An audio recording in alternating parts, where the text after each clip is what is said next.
Okay.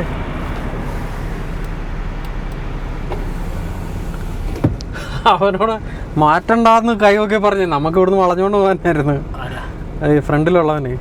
അതിനിപ്പോ പക്ഷെ കുഴപ്പമില്ല, ഞാനിപ്പോ മാറ്റി തരാന്നുള്ള രീതിയിൽ നമുക്ക് കാപ്പി എടുത്തിട്ട് വളഞ്ഞു പോയാൽ മതിയായിരുന്നു. അല്ല, അവൻ നമുക്ക് മാറ്റി തരാൻ വേണ്ടി അവൻ കാപ്പി എടുക്കാൻ പോയാനാ. നമ്മളെ വണ്ടി വന്നത് കണ്ടോണ്ട് തിരിച്ചു കയറി വന്നു. മനസ്സിലായോ?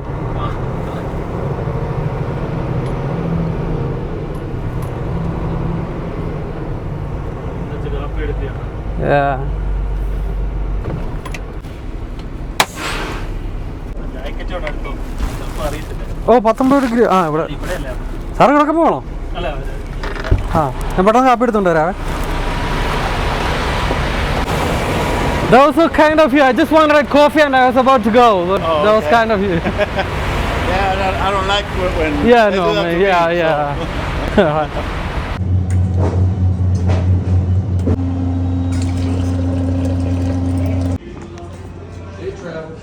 Thank you. അപ്പോൾ എന്തായാലും ഇന്നത്തെ ഫുൾ യാത്രയ്ക്കുള്ള തയ്യാറെടുപ്പുകൾ നമ്മൾ റെഡിയാക്കി കഴിഞ്ഞു. ഇനി നേരെ യൂത്തല ഫിൽമോറിലായിരിക്കും നമ്മൾ നിർത്തുന്നത്.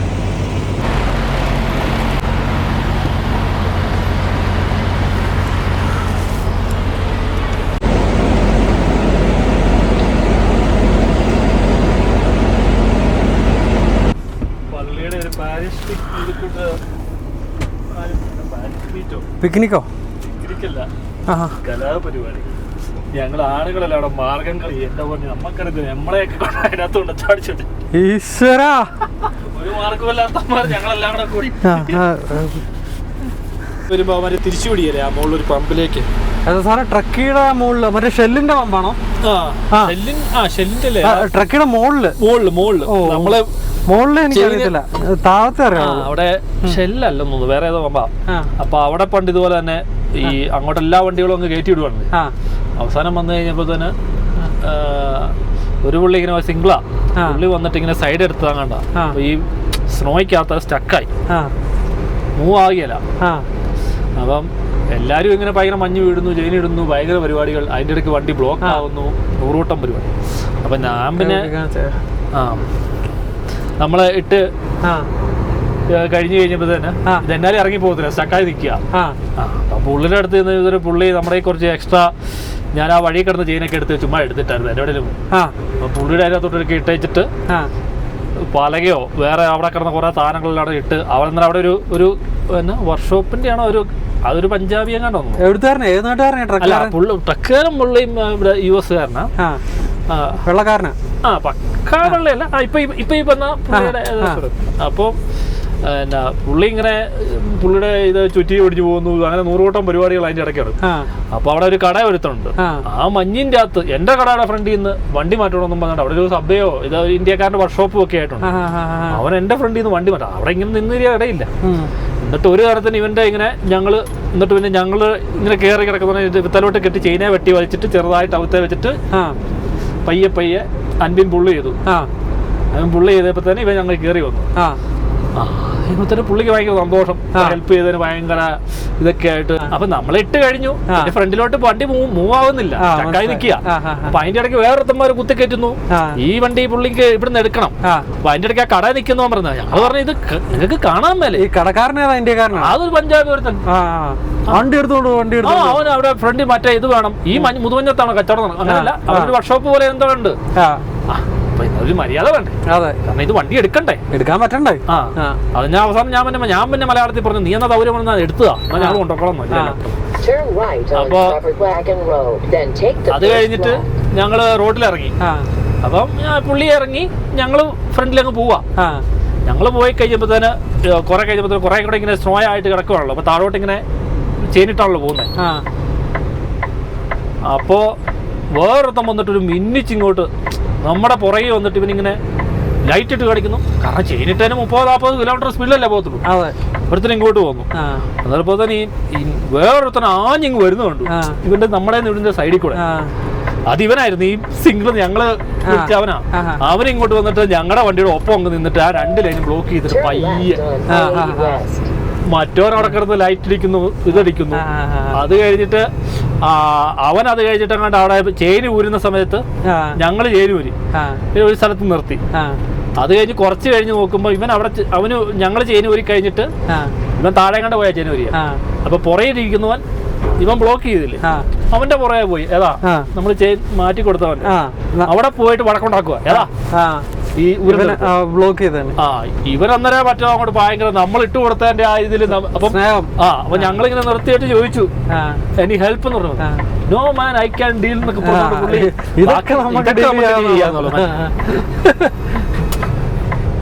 അല്ല, ഈ വെള്ളക്കാർക്ക് നമ്മളൊന്ന് സഹായിച്ചു കഴിഞ്ഞാൽ ഭയങ്കര സ്നേഹ. കാരണം നമ്മുടെ ആൾക്കാർ ഒരു പരിധി വരെ സെൽഫിഷ് ആണല്ലോ. നേരത്തെ അങ്ങോട്ടും ഇങ്ങോട്ടും ട്രക്കേഴ്സ് തമ്മിൽ ഭയങ്കര സഹകരണം. ഞാൻ പണ്ട് തുടങ്ങിയപ്പോ നമ്മളിങ്ങനെ കൈ കാണിക്കും. ഇപ്പൊ നമ്മള് മറ്റേ വൺ ഹൈവേ ഇല്ലേ, നമ്മള് മറ്റേ കാനഡയിൽ കൂടെ പോകും. അപ്പൊ സിംഗിൾ ലൈൻ ആണല്ലോ കാനഡ.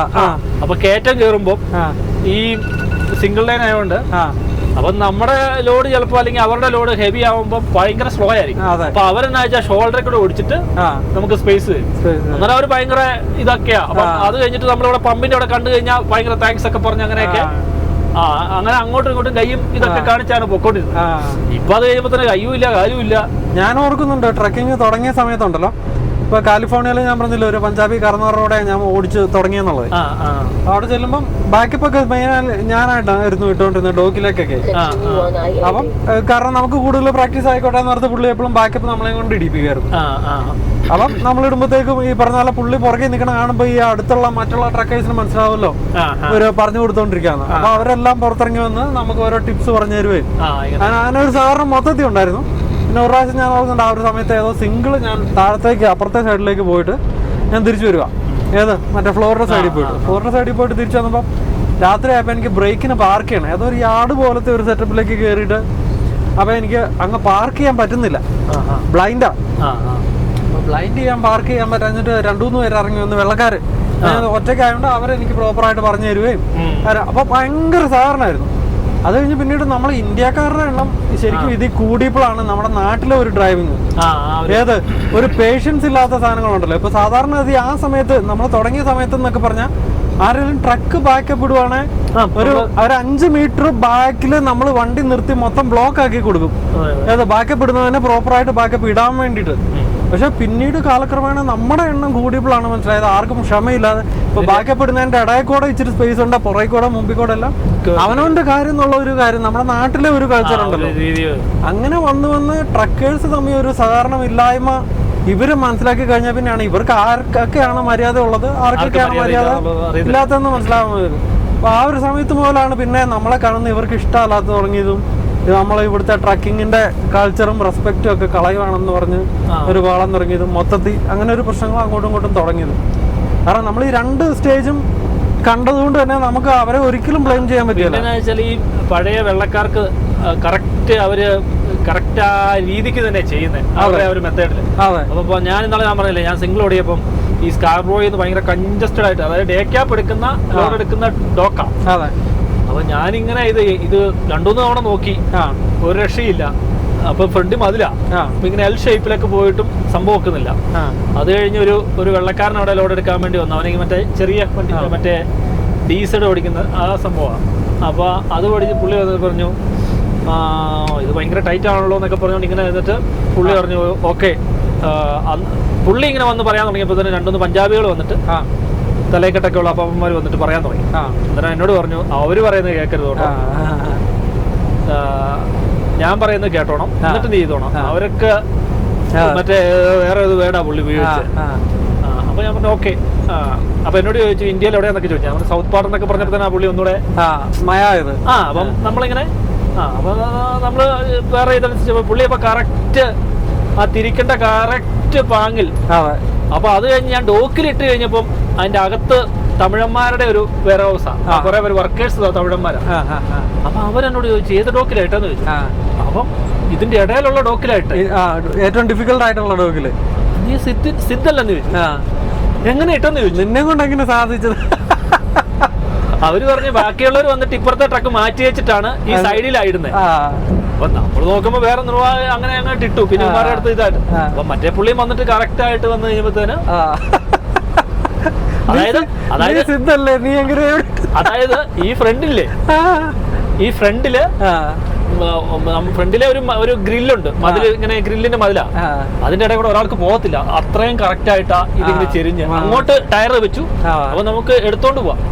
മനസ്സിലായി, ഒരു ക്രെയിൻ കൊണ്ട് വെച്ച പോലെ കറക്റ്റ് പുള്ളിയുടെ പൊസിഷൻ. അപ്പൊ ഞാൻ എത്ര വന്നു കഴിഞ്ഞാലും ഈ ഫ്രണ്ട് വന്ന് ആ ഗ്രില്ലിനിട്ട് ഇടിക്കും. പുള്ളി ആ കറക്റ്റ്, അതായത് ഒരു 1 അടി 1.5 അടിയുടെ വ്യത്യാസമേ ഉള്ളൂ. മനസ്സിലായി. അത് അവന്മാർ അന്നേരം ചോദിച്ചത്, അന്നേരം പറഞ്ഞു ഇവന്റെ ആദ്യം ലോറി കയറ്റി കൊടുക്കുക, കാരണം ഞാൻ ബ്ലോക്ക് ചെയ്തേക്കെ, കാരണം അങ്ങോട്ട് കിടക്കുന്നു ഇങ്ങോട്ടും ഉണ്ട്, അപ്പൊ അവിടെ കിടക്കുന്ന ഇറങ്ങി പോണെങ്കിൽ ഗീവ് റെസ്പെക്ട് ടേക്ക് റെസ്പെക്ട് എന്നാണല്ലോ. അല്ല പറഞ്ഞ അങ്ങനെ. മനസ്സിലായി. അപ്പം പഞ്ചാബികളൊക്കെ വന്നിട്ട് ഇപ്പം മറ്റവരൊക്കെ വന്നിട്ട് പറയും പൊറോട്ട എടുത്തോ, തട്ടിക്കോ, പോയി കെറ്റി കൊറ്റിയല്ല പറ്റിയല്ല പിടിച്ചോ എന്നൊക്കെ പറഞ്ഞോണ്ട് ബഹളം വെക്കുക. ഒന്നാമത്തെ കാര്യം അവന്മാര് പറഞ്ഞാൽ ഒന്നും മനസ്സിലാവുകയല്ല. അല്ല, അത് ഒരു പരിധി വരെ ഉണ്ടല്ലോ പോയി നമ്മൾ ഈ, കാരണം നമ്മൾ നോക്കിക്കഴിഞ്ഞു കഴിഞ്ഞാൽ നമ്മൾ ഈ ഇന്ത്യൻ ട്രക്കിംഗ് സ്കൂളുകളിലോ ഇപ്പം ഇവിടുത്തെ കൾച്ചറും ഇവിടുത്തെ പ്രത്യേകിച്ച് റോഡ് കൾച്ചറും ഹൈവേ കൾച്ചറും എല്ലാം വ്യത്യാസമാണല്ലോ. അപ്പൊ അത് അറിയാവുന്ന ഒരാൾ പറഞ്ഞു തന്നാലല്ലേ നമുക്കത് ഫോളോ ചെയ്യാൻ പറ്റുള്ളൂ. ഏറ്റവും ഒരു ഉദാഹരണം ഞാൻ പറയാം. ഇപ്പം നമ്മുടെ ഒണ്ടാരിയെന്ന് വരുന്ന ട്രക്കേഴ്സ് 105 ഇത് ഇങ്ങനെ സെറ്റ് ചെയ്ത് വെക്കണം. അപ്പോ ഈ നമ്മൾക്ക് ഓവർടേക്ക് ചെയ്യാൻ നോക്കിക്കഴിഞ്ഞാല് പറ്റത്തില്ല. അപ്പം പണ്ടുള്ള ഒരുവിധം വെള്ളക്കാർക്കൊക്കെ അറിയാം ഒണ്ടാരിയോ ഇതിന്റെ നമ്പർ പ്ലേറ്റ് കണ്ടു അപ്പൊ അവരെന്താ വെച്ചാൽ നമ്മള് ഓവർടേക്ക് ചെയ്യാൻ ശ്രമിക്കുകയാണെങ്കിൽ അവര് സ്ലോ ഡൗൺ ചെയ്യും. ഇന്നിപ്പോ ശ്രദ്ധിച്ചിട്ടുണ്ടോ?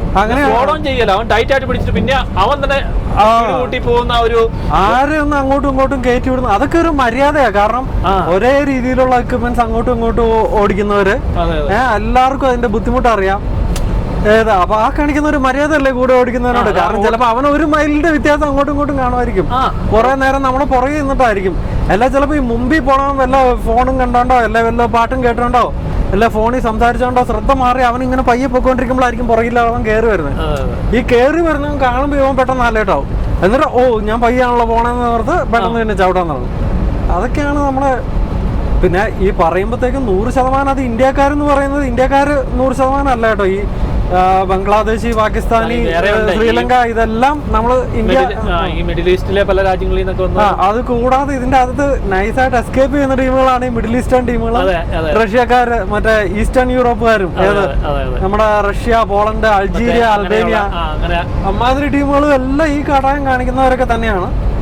പക്ഷെ ഏറ്റവും കൂടുതൽ വിസിബിൾ നമ്മൾ ഈ ഇന്ത്യൻ ബ്രൗൺ കളർ ഉള്ളവരാണ്. അതുകൊണ്ടാണ് നമ്മളോട് ഈ ഒരു ഹേറ്റ് കൂടുതലായിട്ട് വരുന്നത്. പിന്നെ അതുമല്ല ഇവന്മാര് സീറ്റുകളൊക്കെ ഇങ്ങനെ കാലും കയറ്റി വെച്ച് ഇങ്ങനെയൊക്കെ ഓടിക്കുന്നത്, മൊത്തത്തിൽ റെസ്പെക്ട് ഇല്ലാതെ. പിന്നെ ഈ ചീഞ്ഞ മുഷിഞ്ഞ ഡ്രസ് ഇട്ടുകൊണ്ടും ഒരു അതൊക്കെ ആണ്. കാരണം ഇവര് ഈ ഒരു പ്രൊഫഷനെ ഭയങ്കര റെസ്പെക്റ്റബിൾ ആയിട്ട് കൺസിഡർ ചെയ്തുകൊണ്ടിരിക്കുന്നത്. അതൊക്കെയാണ് അതിന്റെ ഒരു.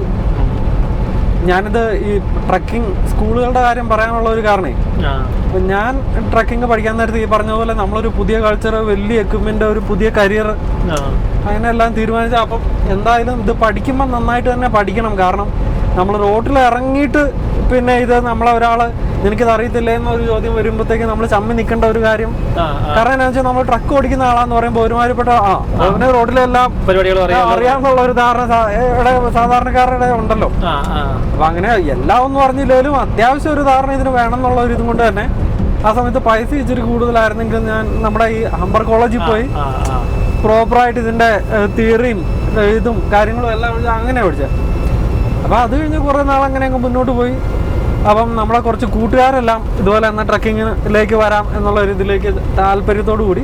അപ്പൊ അവര് നോക്കിയപ്പോഴത്തേക്ക് ഞാൻ ഇന്നോലെ പറഞ്ഞു ഞാൻ എന്തുകൊണ്ടാണ് അത് എടുത്തത്, അല്ല നമ്മുടെ ഈ പഞ്ചാബി കോളേജുകളിൽ പോവാതെ ഇതിൽ പോയതെന്നുള്ള പറഞ്ഞപ്പോഴത്തേക്കും അപ്പൊ എല്ലാരും എന്നാ ആലോചിക്കുന്നത്, അയ്യോ ഇത് തമ്മിൽ വലിയ വ്യത്യാസമുണ്ട് പൈസയുടെ കാര്യത്തിലേ. ഒരു 10,000 രൂപയുടെ വ്യത്യാസം അങ്ങോട്ടും ഇങ്ങോട്ടും ഉണ്ടല്ലോ. അങ്ങനെ അവര് ചൂസ് ചെയ്തു. ഇപ്പൊ നമ്മുടെ ഒത്തിരി പൈസ എടുക്കാനില്ലാത്തതുകൊണ്ട് നമുക്ക് തൽക്കാലം ലൈസൻസ് കിട്ടി കഴിഞ്ഞാൽ പിന്നെ പഠിക്കാമല്ലോ, പിന്നെ വണ്ടി ഓടിക്കാൻ നമുക്കെല്ലാം അറിയാമല്ലോ എന്നുള്ളൊരു ധാരണയുള്ളൂ എല്ലാവർക്കും. അങ്ങനെ നമ്മുടെ ഈ സാധാരണ ഞാൻ പേരൊന്നും പറയുന്നില്ല, പക്ഷെ 2 പഞ്ചാബി സ്കൂളുകളിൽ പോയി. ഇവര് ആദ്യത്തെ ടെസ്റ്റിലും പാസ്സാവുന്നില്ല, 2ാമത്തെ ടെസ്റ്റിലും പാസ്സാവുന്നില്ല, 3ാമത്തെ ടെസ്റ്റിലും പാസ്സാവുന്നില്ല. ബേസിക്കലി സർക്കിൾ ചെക്ക് പോലും ഇവർക്ക് കംപ്ലീറ്റ് ചെയ്യാൻ പറ്റുന്നില്ല ടെസ്റ്റിന് ചെന്ന് കഴിയുമ്പോൾ.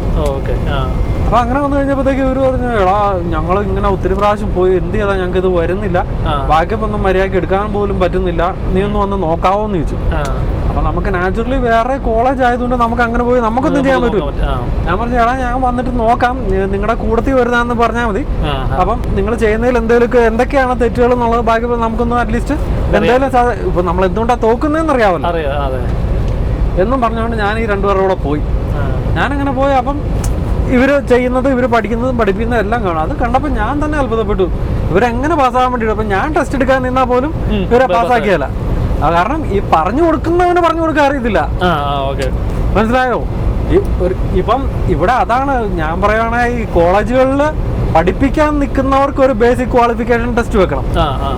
അങ്ങനെ നോക്കി. കാരണം ഇതിപ്പോൾ ഏത് ലൈസൻസ് ഉള്ള ആർക്ക് വേണമെങ്കിലും പഠിപ്പിക്കാൻ കയറാന്നുള്ളതാണ് ഇവിടുത്തെ അവസ്ഥ. ഇതിപ്പം ഈ ലൈസൻസ് ഉള്ളവന്മാരും അബദ്ധത്തിൽ എടുത്ത് ഏതെങ്കിലും ഉടായ്പിക്കൂടെ ലൈസൻസ് എടുത്തവരാണെങ്കിലോ റോട്ടിൽ ഓരോ എക്സ്പീരിയൻസും കാണൂല. ഈ റോട്ടിൽ ഓടിക്കാൻ പോകാൻ പറ്റാത്തവരാണല്ലോ നമ്മൾ വീടിന്റെ ചുറ്റുമുള്ള ജോലി തപ്പി വരുമ്പോഴത്തേക്കും ഓക്കെ എന്നാ നമുക്കൊരു കോളേജ് അങ്ങ് തുടങ്ങിയേക്കാം എന്ന രീതിയിൽ പ്ലാൻ ചെയ്യുന്നതും ചിലപ്പോൾ ആ തുടങ്ങുന്ന ഒരാൾക്ക് മാത്രം ഇതുപോലെ 5 വർഷത്തിന് മുകളിലുള്ള ലൈസൻസോ കാര്യങ്ങളൊക്കെ കാണും. പഠിപ്പിക്കുന്നവന്മാർക്കൊന്നും ഒന്നും കാണില്ല. ചില റീലുകൾ നോക്കിയാൽ മതി, ഇവനൊക്കെ എങ്ങനെ പാസ്സാവും നമ്മൾ ചിന്തിക്കും. അപ്പൊ അതാണ് നമ്മുടെ പുതിയ പിള്ളേരോടും നമുക്ക് ഇതുപോലെ ഇൻസ്റ്റഗ്രാമിലോ വാട്സാപ്പിലോ ചോദിച്ചാലും എല്ലാവരോടും നമ്മൾ പറയുന്ന ഇതാ, ബ്രോ പൈസയുടെ ഒരു വ്യത്യാസം തുടക്കത്തിൽ കാണും. അതിപ്പോ നമുക്കൊരു ക്രെഡിറ്റ് കാർഡ് വഴിയോ മറ്റെന്തെങ്കിലും വഴി ഒരു കരിയറിലെ നമ്മൾ ചൂസ് ചെയ്യുന്നത്. എടുത്തു കഴിഞ്ഞാൽ ശരിക്കും ട്രക്കിങ്ങിൽ പ്രോപ്പറായിട്ട് ജോലി ചെയ്യാൻ ഒരു മാസത്തെ ശമ്പളം ഉള്ളൂ ഈ പറയുന്ന എമൗണ്ട്. കോളേജിൽ കൊടുക്കുന്ന എത്ര വലിയ എമൗണ്ടാന്ന് പറഞ്ഞു. പക്ഷെ ആ പ്രോപ്പറായിട്ട് പഠിക്കുക എന്ന് പറഞ്ഞാൽ അതൊരു വലിയ ഇമ്പോർട്ടൻ്റ് ആയിരുന്നു. തെറ്റ് പഠിച്ച് പ്രാക്ടീസ് ചെയ്താൽ പിന്നെ അത് നമുക്ക് മാറ്റാൻ പറ്റിയല്ല. നമുക്ക് മനസ്സിലാവുകയില്ല നമ്മൾ എന്താ തെറ്റ് ചെയ്യണേന്ന്. ഇപ്പൊ നമ്മൾ ഈ പറഞ്ഞ ബാക്കപ്പ് ചെയ്യുന്നവനൊന്ന് നിർത്തി കൊടുക്കുന്നതും എല്ലാം റോട്ടിൽ കാണിക്കുന്ന മര്യാദകൾ അങ്ങോട്ടും ഇങ്ങോട്ടും പോകുമ്പോഴത്തേക്കും ആരെങ്കിലും ഒന്ന് ലൈറ്റ് അടിച്ച് നമ്മളെ ഫ്ലാഷ് അടിച്ച് നമ്മൾ കൈപൊക്കി കാണിക്കുന്നതും താങ്ക്സ് പറയുന്നതും, ഇപ്പൊ നമ്മൾ ആ കാപ്പി എടുക്കാൻ നിന്നോടുത്ത് അവൻ നമ്മളോട് എത്ര നന്നായിട്ട് അങ്ങോട്ടും ഇങ്ങോട്ടും പെരുമാറി നമ്മൾ കൈപൊക്കി കാണിച്ച് സന്തോഷമായിട്ട് പോയത്, അവന് തന്നെ അത്ഭുതപ്പെട്ടു പോയി നമ്മുടെ കൂട്ടത്തിൽ ഇങ്ങനെയുള്ള ആൾക്കാരുണ്ടോ. അതെ. അപ്പം നമ്മളെ സംബന്ധിച്ച് ഇന്നിപ്പം ഞാനൊരു ഷിഫ്റ്റ് തുടങ്ങുമ്പോൾ വളരെ നല്ല രീതിയിൽ രണ്ടുപേരും തമ്മിൽ ഗ്രീറ്റ് ചെയ്ത് ഒരു നല്ല രീതിയിൽ പോസിറ്റീവായിട്ട് തുടങ്ങാൻ പറ്റി, ആ ഒരു ഹെയ്റ്റ് ഒന്നും ഇല്ലാതെ. അപ്പം അതൊക്കെയല്ലേ റോഡിൽ എനർജി ഷെയർ ചെയ്യുന്നത് അല്ലേ. ഹെൽപ്പ് ചെയ്യാം. അപ്പൊ ഈ റോഡിൽ ഇപ്പം ഇത് സെയിം കാര്യം മോട്ടോർ സൈക്കിളിന്റെ കാര്യത്തിലുണ്ട്. നമ്മളിപ്പോ മോട്ടോർ സൈക്കിൾ ഓടിക്കാൻ അറിയാമെന്നും പറഞ്ഞുകൊണ്ട് നമുക്ക് ഇവിടെ മോട്ടോർ സൈക്കിൾ ഓടിക്കാൻ പറ്റില്ല. കാരണം നമ്മൾ ഒത്തിരി ഈ മോട്ടോർ സൈക്കിൾ ക്ലബ്ബുകളുടെയും ഈ ഔട്ട്ലോ ക്ലബ്ബുകളുടെ ഒക്കെ കൾച്ചറുള്ള ഒരു സ്ഥലമാണല്ലോ നോർത്ത് അമേരിക്ക എന്ന് പറയുന്നത്. അപ്പൊ നമുക്ക് ബൈക്കും കൊണ്ട് പോകുമ്പോഴത്തേക്കും മറ്റൊരു ഫെലോ ബൈക്കറിനെ കാണിക്കേണ്ട പല ഹാൻഡ് സിഗ്നൽസും ജസ്റ്റേഴ്സും എല്ലാം ഉണ്ട്. അതാ ഒരു ബൈക്കർ തമ്മിൽ അങ്ങോട്ടും ഇങ്ങോട്ടും കൊടുക്കുന്ന റെസ്പെക്ട് ആണ് അത്. അപ്പൊ അതൊക്കെ കാണിച്ചില്ലെങ്കിൽ ഓപ്പോസിറ്റ് ആൾക്ക് അത് ഭയങ്കര റൂഡായിട്ട് തോന്നും. ഓരോരോ സിഗ്നലുകളും മറ്റു പല കാര്യങ്ങളും ഉണ്ട് നമ്മൾ കാണിക്കേണ്ട കാര്യങ്ങൾ. അപ്പൊ അതെല്ലാം ആ ഒരു കമ്മ്യൂണിറ്റി നിന്ന് അറിഞ്ഞ് പഠിച്ച് വേണം നമുക്ക് കയറി വരാൻ വേണ്ടിയിട്ട്. ഇപ്പോൾ നമ്മുടെ നാട്ടിലെ പോലെ ഒന്ന് വണ്ടി ഓടിക്കാൻ അറിയാമെങ്കിൽ ബൈക്ക് എടുത്തുകൊണ്ട് അങ്ങ് റോഡിലേക്ക് ഇറങ്ങാന്ന് പറയുമ്പോൾ എന്നാന്ന് വെച്ചാൽ നമ്മൾ എവിടെയെല്ലാം വെച്ചാൽ അങ്ങോട്ടും ഇങ്ങോട്ടും കാണുമ്പോൾ ഒരു ഹെയ്റ്റിനും ഒരു ദേഷ്യത്തിനും ഒരു വയലൻസിനും സാധ്യത ഉണ്ടാവും. ഒരാൾ ഇങ്ങോട്ട് ഗ്രീറ്റ് ചെയ്തിട്ട് നമുക്കത് മനസ്സിലാവാത്തോണ്ടായിരിക്കാം നമ്മൾ അങ്ങോട്ട് റെസ്പോണ്ട് ചെയ്യാത്തത്. അത് അവരുടെ ഒരു ഗ്രൂപ്പിനെ ചിലപ്പോൾ അത് ഒഫെൻസീവായിട്ട് അവർ എടുക്കും. എന്നിട്ട് ഏതെങ്കിലും ഒരു സ്ഥലത്ത് വെച്ച് കാണുമ്പോഴത്തേക്ക് നമുക്ക് എന്തെങ്കിലും പണി എന്നിട്ട് വരും. അപ്പം നമ്മൾ ഓരോ കാര്യങ്ങളും ഇറങ്ങുമ്പോൾ അത് അറിയാവുന്നവരുടെ നിന്ന് പ്രോപ്പറായിട്ട് അറിയുക എന്ന് പറയുന്നത് ഇമ്പോർട്ടൻ്റ് ആണെന്നങ്ങ് പറഞ്ഞതേ ഉള്ളൂ.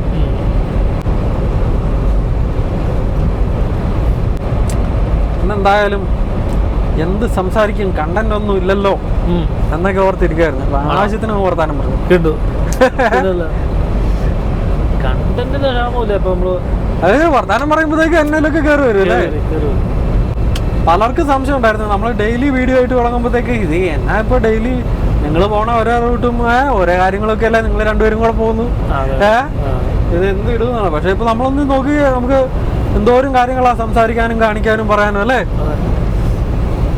അവനോട് രണ്ട് വർത്താനം പറഞ്ഞാൽ എന്താ ട്രക്കിങ് അതും മറ്റേ കാർവാണയുടെ വണ്ടി ഓടിക്കുന്നവനായിരുന്നു. നമ്മൾ കഴിഞ്ഞ ദിവസം കാർവാണ കാണിച്ചു പോയി തന്നെ സംഭവം എന്നുള്ളത് ചോദിച്ചോളൂ.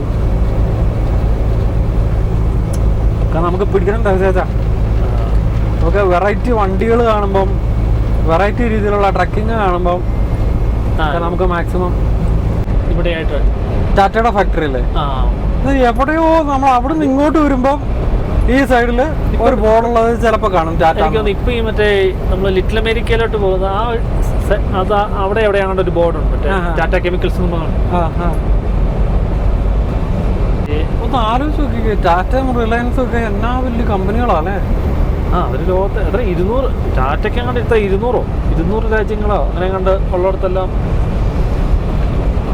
സ്ഥാപനങ്ങളുണ്ട്.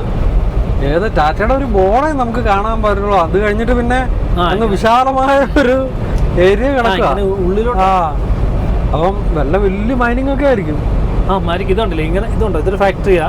പക്ഷെ ഇവിടുത്തെ ഫാക്ടറികൾ നമ്മുടെ നാട്ടിൽ കാണുന്ന പോലെ ഇങ്ങനെ എല്ലാവരും മണ്ണിന്റെ കളറിൽ തന്നെയല്ലേ അറിയല്ലോ അവിടെ ഉള്ള.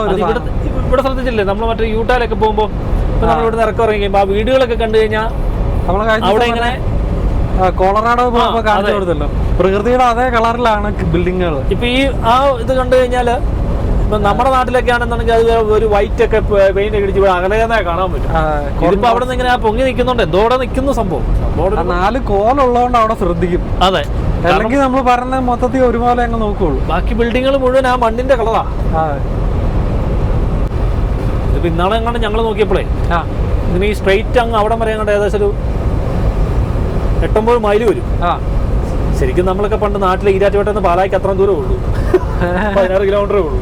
ഓ ശരിയാ. നമ്മളിങ്ങനെ വളഞ്ഞ് ഇവിടെ ഇങ്ങനെ ലോങ് ആയിട്ട് നമുക്ക് കാഴ്ച വരുമ്പോ അത്രയും ഡിസ്റ്റൻസിലായിട്ടാ ഇത് കിടക്കുന്നത്. നമ്മളത് വലിയ മറ്റേ പാലായിക്ക് പോകാന്നൊക്കെ പറഞ്ഞോണ്ട് 16 കിലോമീറ്ററേ ഉള്ളൂ. അല്ല അത് സത്യമാട്ടോ. അത് നമ്മളെ നാട്ടിൽ പോകുമ്പോഴാണ് നമ്മൾ ചിന്തിക്കുന്നത്. നമ്മളെ ഇവിടെ ഏതാ ഒരു 40 കിലോമീറ്റർ 50 കിലോമീറ്റർ 60 കിലോമീറ്റർ എന്ന് പറഞ്ഞാൽ നമ്മളെ വലിയ സിറ്റിക്കകത്ത് ചെല്ലുമ്പം പയ്യെ പോകുന്ന സ്പീഡാ. പക്ഷെ നമ്മള് നാട്ടില് നമ്മൾ ഓടിക്കുന്ന ഒരു സ്പീഡാണ് ഏത് സാധാരണഗതിയിൽ 50 കിലോമീറ്റർ 60 കിലോമീറ്റർ എന്ന് പറഞ്ഞാൽ ഭയങ്കര സ്പീഡാ. അത് കൂടാതെ ഞാൻ ആലോചിക്കും, ഞങ്ങളെ പിറവത്തുനിന്ന് എറണാകുളം വരേണ്ട 60 കിലോമീറ്റർ ഉള്ളു. ഞങ്ങൾക്ക് 1.5 മണിക്കൂർ കാണാം സാധാരണ ലൈൻ ബസ്. എനിക്ക് ഇപ്പോഴത്തെ സമയം അറിയത്തില്ല, എന്റെ ഒരു ഓർമ്മ വെച്ച് സാധാരണ ഒരു 1.5 മണിക്കൂറാണ് നമുക്ക് ബസ്സിൽ ഇരിക്കാനുള്ളത്. ആലോചിച്ച് നോക്കുകയെ ഞങ്ങളുടെ ഇവിടെ 80 കിലോമീറ്റർ. അപ്പൊ അതല്ല, ഞാൻ ആദ്യം നാട്ടിൽ നിന്നപ്പോഴേ അല്ല നമ്മൾ ഈ നാട്ടിൽ ഇങ്ങനെ പെട്ടെന്ന് നിന്ന് കഴിയുമ്പോൾ അവർ പറയും 20 കിലോമീറ്റർ 20 കിലോമീറ്റർ ഉള്ളൂ. നമ്മൾ ഇവിടുത്തെ ഒരു ഇതാ, ഇവിടെ 20 കിലോമീറ്റർ എന്ന് പറഞ്ഞാൽ നമ്മൾ 15 മിനിറ്റ് കൊണ്ട് ചെല്ലും. 15 മിനിറ്റ് കൊണ്ട് ചെല്ലുക. അപ്പം നാട്ടിൽ 20 കിലോമീറ്റർ കവർ ചെയ്യണമെന്ന് പറഞ്ഞാൽ ഇപ്പൊ കാര്യം പറഞ്ഞാൽ ഞങ്ങളുടെ വീട്ടിൽ നിന്ന് കോട്ടയത്ത് 35 കിലോമീറ്റർ ഉള്ളൂ. അവിടെ മറ്റേ എത്ര നേരം എടുക്കും? അതിൽ പറഞ്ഞ 1.5 മണിക്കൂർ എടുക്കും. അപ്പം കോട്ടയം ഇത് നമ്മൾ ബസ്സിലൊക്കെ പോയപ്പോൾ തന്നെ ഒന്നുകൂടെ ഇത് താമസം എടുക്കും. തീർച്ചയായും. അപ്പൊ അതൊക്കെയാണ് നമ്മുടെ ഇൻഫ്രാസ്ട്രക്ചർ അല്ലേ. എന്നാലും ഇപ്പം പുതിയ ഡെവലപ്മെന്റുകളൊക്കെ അടിപൊളിയായിട്ട് വരുന്നുണ്ട്, ഹൈവേകളൊക്കെ വരുന്നുണ്ട്. അല്ല, ഹൈവേ വരുന്നതും പുതിയത് വരുന്നത് ഇവിടുത്തെ പോലെ തന്നെ ഇതിനകത്ത് സ്പീഡിൽ പോവാം. പിന്നെ വെച്ചാൽ ഇതിനകത്ത് അവര് ആൾക്കാരൊക്കെ അതുമായിട്ട് അങ്ങ് ശീലിച്ചു വരുന്നില്ല ഇതിന്റെ. പിന്നെ ഇതെല്ലാം ഇങ്ങനെയാണല്ലോ, ഒരു അതിന്റെ കറക്റ്റ് ഇതിലല്ലല്ലോ പോകുന്നത്. അതിനകത്ത് ഇപ്പൊ ആൾക്കാരും ഈ ഒരു സാഹചര്യങ്ങളുമായിട്ടൊന്ന് ശീലിച്ചു വരേണ്ടതായ ഇപ്പൊ മറ്റേ വലിയ ഹൈവേ വരുന്നത് കണ്ണൂരൊക്കെ പോകുന്ന അതും ഇവിടുത്തെ പോലെ 4 വരിയാ. അപ്പൊ ആൾക്കാർക്ക് ഈ 4 വരി കണ്ടു കഴിയുമ്പോൾ ഇത് ഏത് ലൈനേക്കൂടെ പോകണമെന്നൊരു വെപ്രാളം. ഞാനല്ലേ പോകുമ്പോ നമ്മൾ ഈ ലൈൻ കീപ്പ് ചെയ്ത് പഠിച്ചിട്ട് നമ്മൾ ഈ ലൈനിന്റെ ഉള്ളിൽ കൂടെ പോകുമ്പോ വേറുള്ളവർ ഈ ലൈനിന്റെ ഇപ്പൊ ഈ ട്രക്ക് പോയില്ലേ എന്ന് പറഞ്ഞാൽ ഈ ലൈനിന്റെ സെന്ററിൽ കൂടെയാ പോകുന്നത്. അത് കൂടാതെ നമുക്ക് ഇപ്പൊ ഹൈവേകളില് അതിന്റെ എഞ്ചിൻ കപ്പാസിറ്റി ഇത്ര ഇതിൽ കുറഞ്ഞതൊന്നും കയറാൻ പാടില്ലല്ലോ, സൈക്കിളോ അങ്ങനെയുള്ള. അപ്പൊ അത് വെച്ച് നോക്കുമ്പോഴത്തേക്കും നമ്മുടെ ഓട്ടോറിക്ഷകളും സ്കൂട്ടറുകളും അതെനിക്ക് തോന്നുന്നു ഇപ്പൊ അത് വിലക്കെന്ന് തോന്നുന്നു. ഒരു ഇത്ര ഇതിൽ താഴെയുള്ള വണ്ടികളൊന്നും ഹൈവേ കയറാനേ പാടില്ല. ആ ഹൈവേയുടെ സ്പീഡ് കീപ്പ് ചെയ്യാൻ പറ്റുന്ന വണ്ടികളെ കയറാവുള്ളൂ. ആ ഹൈവേ നന്നായിട്ട് ഇവര് പെട്രോളും ചെയ്തിട്ട് നന്നായിട്ട്, അതായത് ആ ഹൈവേയിൽ ഇങ്ങനെ വേറെ അൽക്കുലത്ത് ഗസുകളൊന്നും ഇല്ലല്ലോ, എല്ലാം കറക്റ്റ് സിഗ്നലുകളും കാര്യങ്ങളൊക്കെ അല്ലേ. അത് ഇവിടുത്തെ സ്റ്റൈലിൽ തന്നെ ഹൈവേ കയറുമ്പോൾ 1-2 ആദ്യം ഹൈവേ പോലീസ് പിടിച്ച് വാണിംഗ് കൊടുക്കുക, അല്ലെങ്കിൽ ഒരു ബ്രോഷർ കൊടുക്കുക. ഇത് ഇത്ര 4 ലൈനുണ്ട്, ലൈൻ ഇങ്ങനെ speed minimum speed maximum speed keep ചെയ്യേണ്ട സ്ഥലമുണ്ട്, മിനിമം ഇങ്ങനെ ചേഞ്ച് ചെയ്ത് വരേണ്ടത്. അപ്പൊ അതങ്ങനെ ആദ്യമേ ആ റോഡിൽ പരിശീലിപ്പിച്ചാണെങ്കിൽ ഇപ്പൊ വേണേൽ കൊണ്ടുവരാൻ പറ്റും. കാരണം ഇപ്പൊ ആ റോഡിന് അപാകത പറയാൻ പറ്റിയല്ല, പുതിയ റോഡിന് മറ്റേതാകുമ്പോൾ നമുക്ക് അപാകതകളുണ്ട്. അതെ, ശരിക്കും നമ്മുടെ ഇവിടുത്തെ പോലെ തന്നെ ലൈസൻസിങ്ങിന്റെ ഭാഗമായിട്ട് ഈ ഹൈവേ കൂടെ ഓടിക്കുന്നതും പ്രാക്ടീസ് കൊടുത്ത് അതിൽ ടെസ്റ്റ് എടുക്കേണ്ടതാണ്.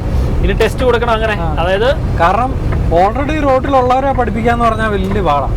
അല്ലാതെ ഈ പറഞ്ഞ പോലെ ശീലം അത് ശീലിപ്പിക്കുക. അതിപ്പം ആദ്യം 2-3 പ്രാവശ്യം ഹൈവേ പോലീസ് പിടിച്ച് വാണിംഗ് കൊടുക്കുക, ഒരു 3ാമത്തെ വാണിംഗ് തൊട്ട് ഫൈൻ വരും, വലിയ ഫൈനും കൊടുക്കുക. ക്യാമറ വെച്ച് ഫോട്ടോ എടുത്തിട്ട് കാര്യമില്ല.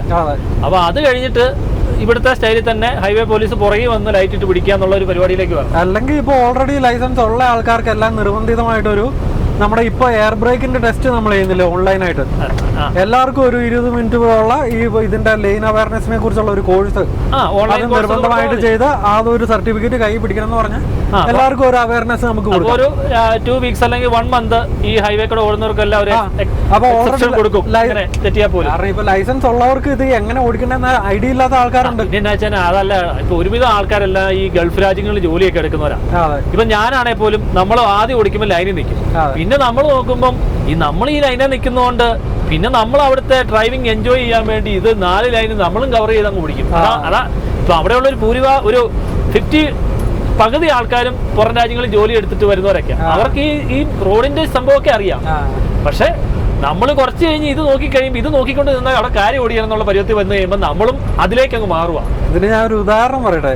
ഞാൻ ഒരിടയ്ക്ക് നാട്ടിൽ പോയി കഴിഞ്ഞ് കഴിഞ്ഞപ്പോഴത്തേക്കും ഞാൻ കാർ ഓടിക്കാം. അപ്പൊ ഞാൻ കാർ ഓടിക്കുമ്പോൾ എന്റെ അനിയത്തി കൂടെ ഉണ്ട്, അനിയത്തി നാട്ടിലാണല്ലോ.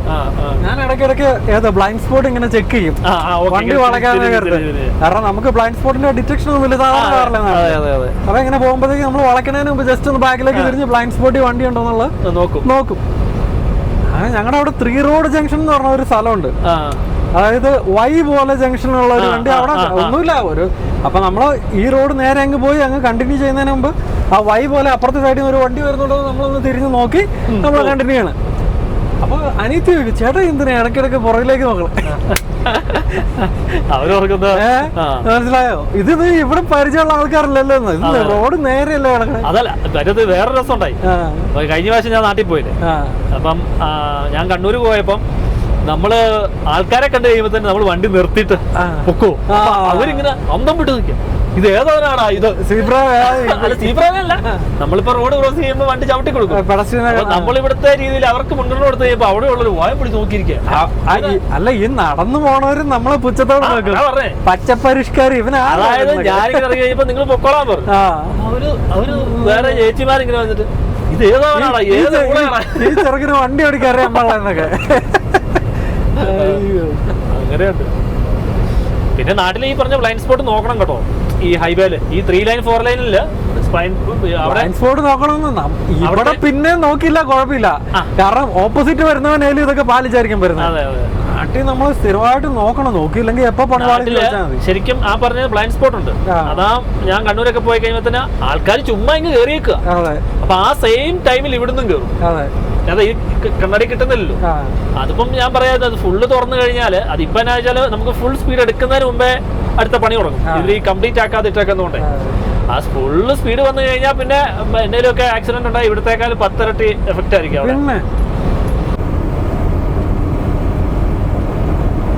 ചെറുതായിട്ടൊരു ഉറക്കമൊക്കെ വരുന്നുണ്ട്. ഉറക്കത്തിന്റെ ഒരു ചെറിയൊരു മയക്കം കൂടെ അങ്ങ് തട്ടാം. ആയിക്കോട്ടെ, അപ്പൊ നമുക്ക് ഇടയ്ക്ക് കാണാം. അപ്പൊ സമയം 5 മണിയായി, 18 ഡിഗ്രി. അതെ, നല്ല ഇടയ്ക്ക് എളുപ്പം എണീക്കുമായിരിക്കും. ആയിക്കോട്ടെ.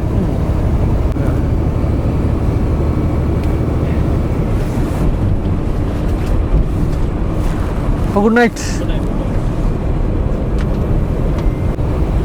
അങ്ങനെ നമ്മുടെ ദേവശാസൻ എന്തായാലും കിടക്കാൻ പോയി. അപ്പം ഇന്ന് ഒത്തിരി വർത്തമാനങ്ങൾ പറഞ്ഞു. അതൊക്കെയാണ് നമ്മുടെ ഇന്നത്തെ വീഡിയോ കൂടെ നമ്മൾ കൊണ്ടുവരുന്ന വിശേഷങ്ങൾ. ബാക്കി വിശേഷങ്ങളുമായിട്ട് നമുക്ക് മറ്റൊരു വീഡിയോ കൂടെ വീണ്ടും നാളെ വൈകിട്ട് 8 മണിക്കാണ്. ബൈ.